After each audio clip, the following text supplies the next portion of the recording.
Macan Lindungan Palembang, jalur, neraka, dan dilema nyawa atau penjara bagi sopir luar Sumsel. Lampu merah menyala di simpang 4 Macan Lindungan dan Kertapati. Bagi warga Palembang, ini hanyalah tanda berhenti sejenak dalam hiruk-pikuk lalu lintas. Namun, bagi para sopir truk berplat non-bank, luar Sumatera Selatan, nyala merah itu bak sinyal masuk ke jalur neraka. Di 2 titik ini, ketenangan berubah menjadi kewaspadaan tingkat tinggi. Bayang-bayang aksi premanisme dan pemalakan menghantui setiap detik roda truk berhenti berputar. Bukan sekadar soal lembaran rupiah yang melayang, para sopir ini terjebak dalam dilema hukum yang memilukan, bertindak tegas membela diri bisa berujung bui, namun diam pasrah bisa berarti maut atau luka. Nurianto, 27, seorang sopir truk pengangkut karet rute Lampung Palembang Jambi, tak bisa menyembunyikan kegelisahannya saat melintasi Palembang. Pria asal Wai Kanan, Lampung ini menyebut kawasan Macan Lindungan sebagai lokasi seram bagi pendatang. Ia berbagi kisah pahitnya. Pilihan yang dimilikinya saat dipalak sangat terbatas dan menyakitkan. Pernah dipalaki di Macan Lindungan dan Simpang Kertapati. Ya, saya kasih saja duitnya, ungkap Nurianto dengan nada pasrah, Kamis, 27 November 2025. Bagi Nurianto, merelakan uang jalan adalah opsi paling aman meski hati memberontak. Tragedi tewasnya rekan sesama sopir asal Lampung baru-baru ini menjadi bukti nyata betapa runcingnya masalah ini. Peristiwa ini jadi dilema bagi kami para sopir. Kami serba salah. Bertindak membela diri, kalau pemalaknya terluka, kami yang jadi tersangka. Tapi kalau kami diam dan tidak melawan, kami yang jadi korban, keluhnya getir. Fenomena pemalakan ini ternyata memiliki pola tersendiri yang diskriminatif. Para pelaku kejahatan jalanan ini cenderung tebang pilih dalam menentukan mangsa. Herman, seorang pengendara motor yang kerap melintas di lokasi, membenarkan realitas pahit tersebut. Ia melihat sendiri bagaimana truk berplat lokal seringkali melenggang aman, sementara truk luar daerah menjadi incaran. Kasihan sopir-sopir ini. Memang benar, pemalak tidak berani dengan truk plat bank lokal. Sasaran empuk mereka adalah truk plat luar, ujar Herman. Ia turut merasakan kepedihan posisi para sopir tersebut, melawan salah, tidak melawan jadi korban.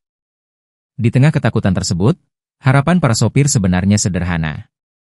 Hendra, 50, sopir pengangkut bahan bangunan dari Musi 2, menegaskan bahwa kunci keamanan di wilayah tersebut hanya satu kehadiran fisik aparat kepolisian. Biasanya kalau polisi ada atau sering patroli, jarang akan terjadi tindak kriminal. Kalau ada polisi, mereka, preman, takut. Jangan sampai korban terus berjatuhan, cetus Hendra sembari menunggu lampu hijau menyala. Bagi mereka, kehadiran polisi bukan sekadar formalitas hukum, melainkan jaminan nyawa agar bisa pulang bertemu keluarga dengan selamat. Di Macan Lindungan pernah, di lampu merah Kertapati juga pernah. Kalau yang terluka dia, kita jadi tersangka. Kalau kita ngelawan, ya kita yang jadi korban.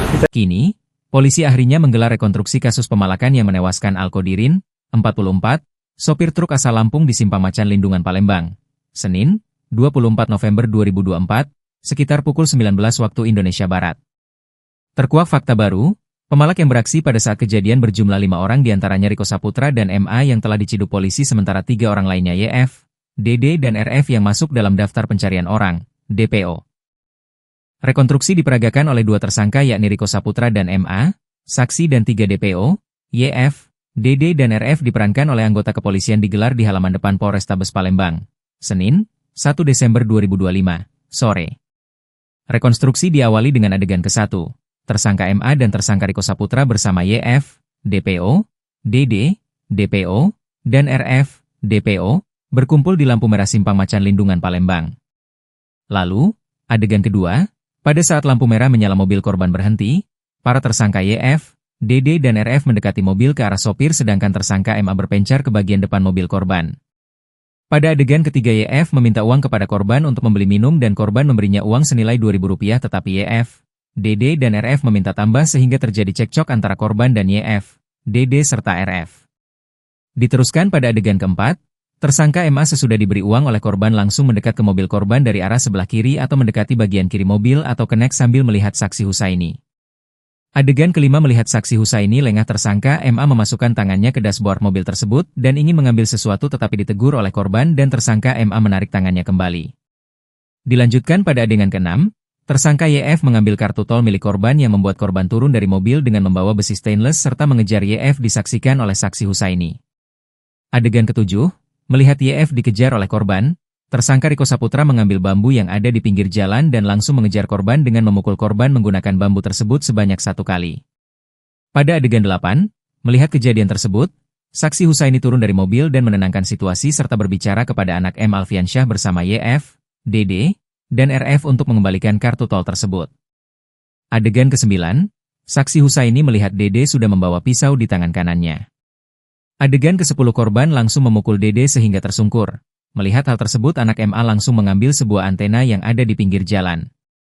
Lalu, pada adegan ke-11 selanjutnya DD mengambil bambu milik Riko Saputra dan melemparkannya ke arah korban setelah itu mengejar korban dan terlibat perkelahian dengan korban.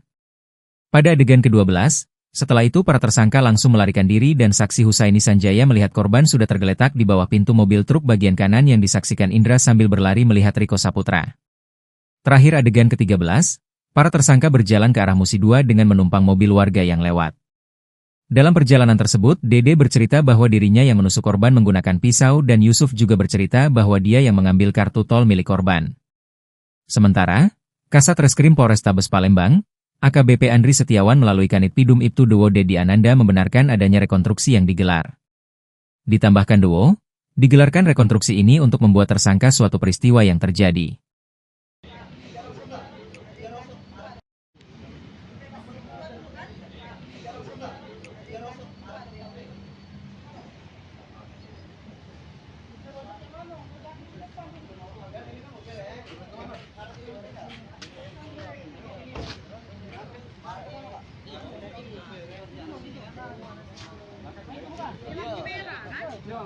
Jadi mobil ini stop dulu. Pisaunya mana pisaunya? Ada pisau dah. Pisau aku dah pisau. Tahu gawe sicet.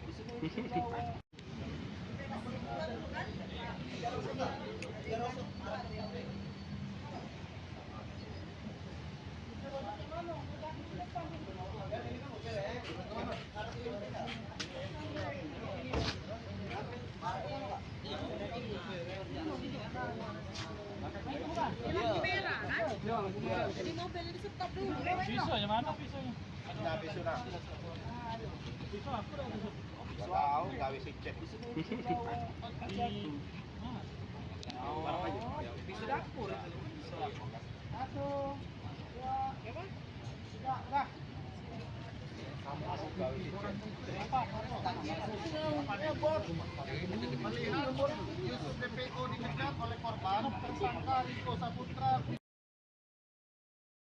Saya ini gua rasa kecil kali. Saya ini tidak ada. Saya ini gua rasa kecil kali. Saya ini tidak ada.